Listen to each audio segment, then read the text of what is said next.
What if the biggest part of your childhood is the part you can't remember?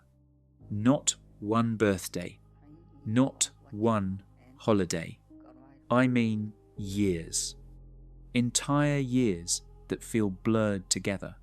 Have you ever tried to remember being 7 or 8 years old, only to realize almost nothing comes back? Maybe you remember a classroom, an old house, a few random moments. But when you try to remember everyday life, there's just nothing. If that sounds familiar, you're not alone. A lot of people quietly wonder the same thing. Why can't I remember my childhood? Did something happen to me? Is my memory just bad? And after asking those questions for years, it's easy to reach one conclusion. Maybe there's something wrong with me. But what if that's the wrong conclusion? Because memory doesn't work the way most of us think it does.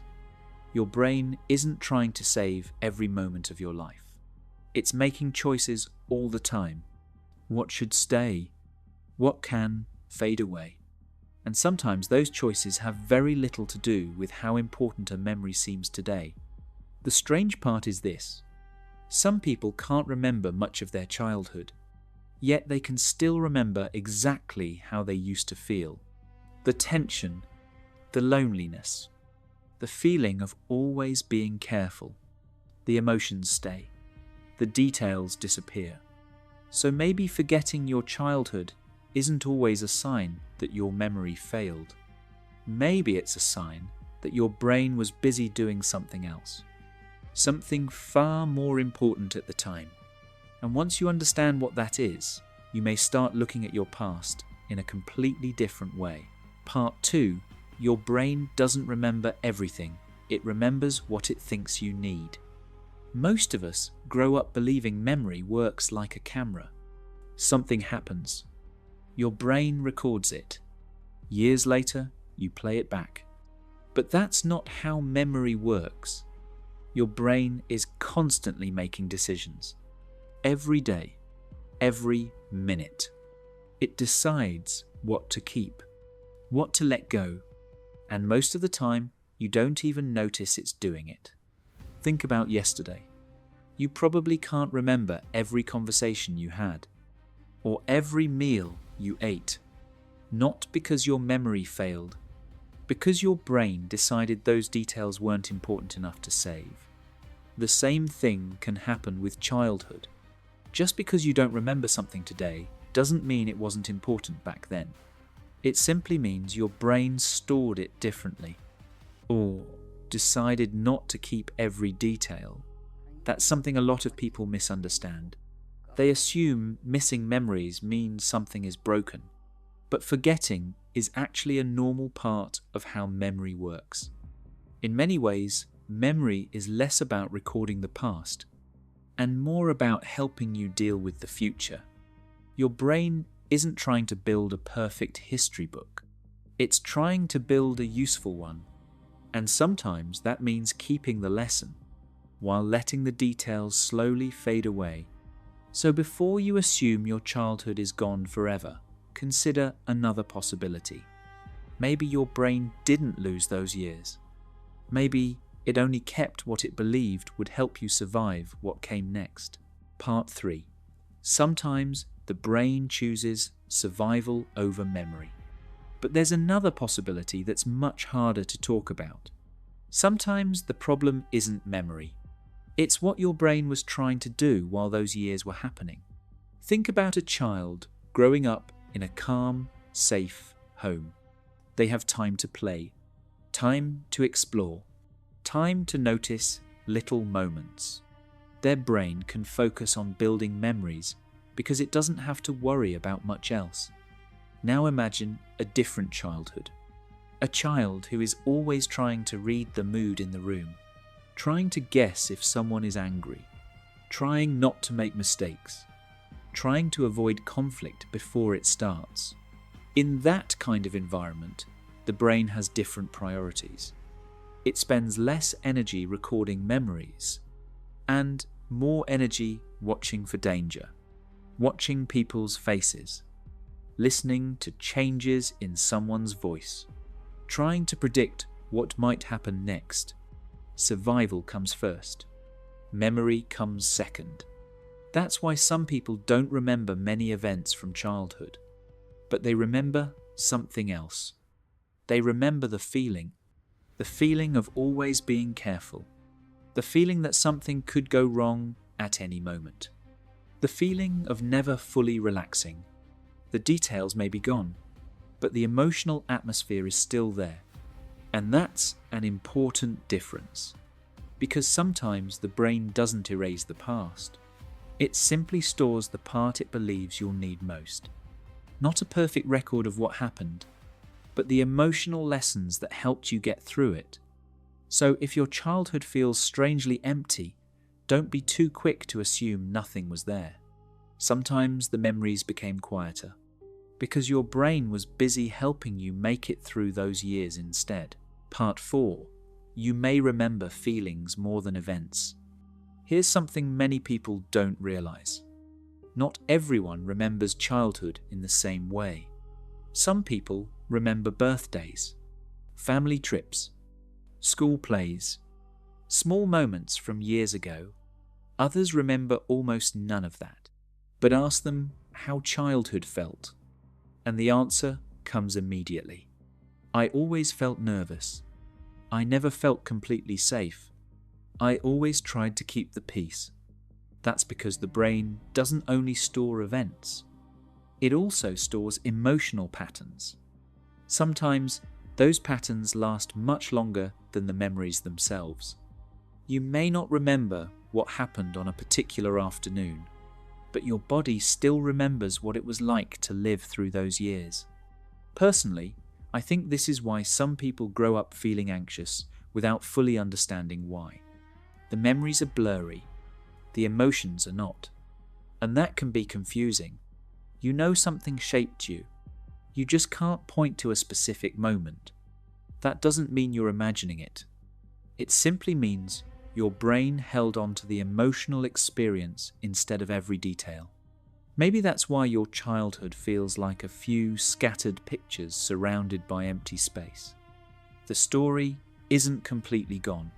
It's just written in feelings instead of memories. And sometimes, understanding those feelings tells you more about your past than remembering every event ever could. Part 5. Forgetting can sometimes be the brain's way of protecting you. Here's a thought that many people have never considered. What if forgetting isn't always a mistake? What if, sometimes, it's protection? Our brains aren't designed to remember everything equally. They're designed to help us keep moving forward. And when certain experiences are confusing, overwhelming, or emotionally painful, the brain may store them differently. That doesn't mean the memories disappear forever. It means they may become harder to reach. Personally, I don't think this means every missing childhood memory points to trauma. Life isn't that simple. Some people simply remember less than others. But for some people, the brain quietly turns down the volume on memories that once felt too heavy to carry. What's interesting is that even when the memories fade, the lessons often remain. You may grow up becoming very independent, very alert, very careful around other people's emotions. You don't remember exactly when you learn those habits. You just know they've always been there. In other words, the events may become blurry, but the way they shaped you often stays. If this sounds familiar, leave a 5 inches the comments below. I'm curious how many people remember very little about their childhood, yet still feel that those years changed who they became. Because maybe the most important question isn't, why can't I remember my childhood? Maybe it's, what did my childhood teach my brain to believe about the world? And sometimes the answer to that question tells you far more than any single memory ever could. Part 6. Sometimes the missing memories show up in your adult life. What's interesting is that childhood doesn't always stay in childhood. Sometimes it quietly follows us into adulthood. Not as memories, but as habits, as reactions, as beliefs we never realized we were carrying. You may not remember much about being 8 years old, but you notice that you always expect the worst. You apologize even when you've done nothing wrong. You feel responsible for other people's emotions. Or you find it difficult to fully relax, even when everything seems fine. At first, those behaviors don't seem connected to childhood at all. They simply feel like part of your personality. But personality doesn't appear overnight. It grows, little by little, year after year, and often long before we understand why. Personally, I think this is why looking at our current patterns can sometimes tell us more than trying to force old memories to come back. Instead of asking, "What exactly happened?" it can be more helpful to ask, "What did my brain learn?" Because our habits often remember what our conscious mind cannot.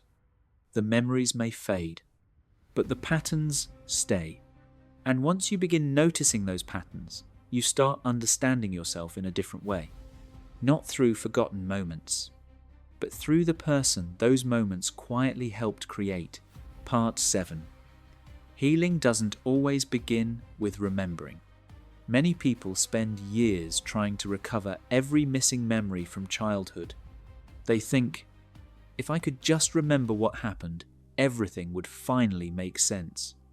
I used to think that too, but over time, I started looking at it differently. Maybe healing doesn't begin when every memory comes back. Maybe it begins when you stop fighting the fact that some memories never will. Because the truth is, you don't need to remember every single day of your childhood to understand yourself today. Look at your life now.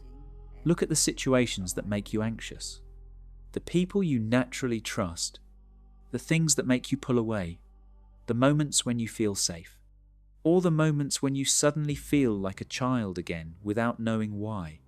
Those reactions often tell a story. Sometimes a clearer story than memory itself.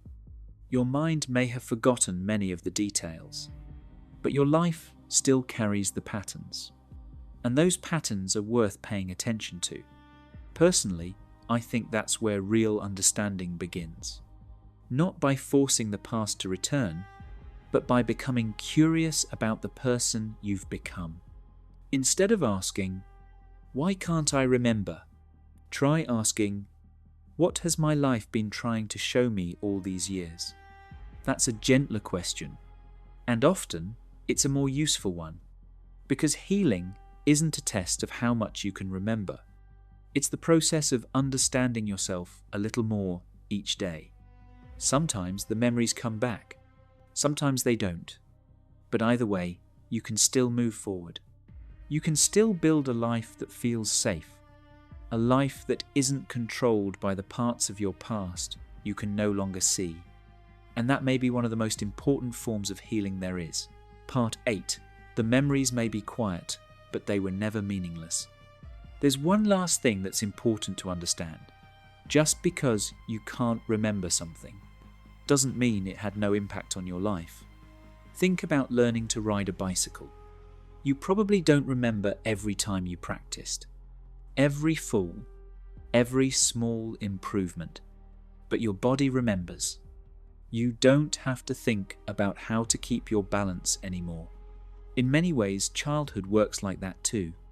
Your brain may not keep every scene, but it often keeps what those experiences taught you. Maybe they taught you to be independent, to notice other people's emotions, to stay alert, or to hide your own feelings because, at one time, that felt safer. You may not remember when you learned those habits, but they're still there. Personally, I think that's why we shouldn't judge ourselves based only on what we can remember. Memory is only one way the past stays with us. Our habits, our fears, our relationships, the way we respond to stress, those can all carry pieces of our childhood, even when the memories themselves feel out of reach. So maybe the goal isn't to recover every missing moment. Maybe the goal is to understand the person those moments helped shape. Because when you understand that person, something begins to change. You stop fighting your past. You stop blaming yourself for what you can't remember. And you begin focusing on something much more important. Learning how to care for the person you are today. Sometimes that's where real healing begins. Part 9. Maybe you haven't lost your childhood. You've been looking for it in the wrong place. Let's come back to the question we started with. Why can't you remember your childhood? After everything we've talked about, maybe the answer isn't as simple as having a good or bad memory. Maybe your childhood isn't completely gone. Maybe it never disappeared in the first place. Maybe it's still with you, just not in the way you expected. It's there in the way you react when someone raises their voice. It's there in the way you struggle to trust people. It's there in the way you always try to keep the peace, or in the way you feel responsible for everyone around you. Those patterns didn't appear overnight. They came from somewhere, and while the memories may have faded, the lessons often stayed. Personally, I think many people spend years searching for missing memories, when what they're really searching for is an explanation for who they've become. That's a very different search, because the goal isn't simply to remember the past. It's to understand how the past still lives inside the present. And once you begin seeing it that way, something changes. You stop feeling frustrated about the memories you can't reach. Instead, you become curious about the person you've become because of them. Maybe that's the real answer. Your childhood isn't only stored in the memories you can recall. It's also stored in the way you love, the way you protect yourself, the way you face the world every single day. And sometimes, those quiet patterns tell your story more honestly than memory ever could. Final thoughts. Maybe your childhood was never truly gone. If there's one thing I hope you remember after watching this video, it's this. Not remembering your childhood doesn't automatically mean something is wrong with you. Sometimes it simply means your brain remembered your past in a different way. For years, you may have looked back and seen nothing. Just a few scattered memories, a few faces, a few places, and a lot of empty space. Maybe that empty space made you wonder if your childhood didn't matter, or if you had somehow lost an important part of yourself. But maybe that's not what happened at all. Maybe your brain wasn't trying to erase your story. Maybe it was trying to help you carry it. The details may have faded, but the lessons remained. The memories may have become quiet. But the person those years shaped is still here. You can see them in the way you care about people, the way you protect yourself, the way you respond to stress, the way you search for safety, trust, and connection. Your childhood didn't disappear. It simply left its mark in places you weren't looking. So if you've spent years trying to force yourself to remember, maybe it's time to ask a different question. Not, why can't I remember? But, what has my life been trying to teach me all along? If this video helped you see your past from a different perspective, leave an 8 in the comments below. I'd love to know if any part of this story felt familiar to you. And if you think forgetting childhood memories is difficult, there's another question that may explain even more. Why do some people remember almost nothing from childhood, yet notice everything about everyone around them? We'll explore how early life experiences can quietly shape emotional awareness, pattern recognition, and the ability to read people long before we realize it. Because sometimes the memories disappear, but the survival skills stay. And understanding that difference can change the way you understand yourself forever.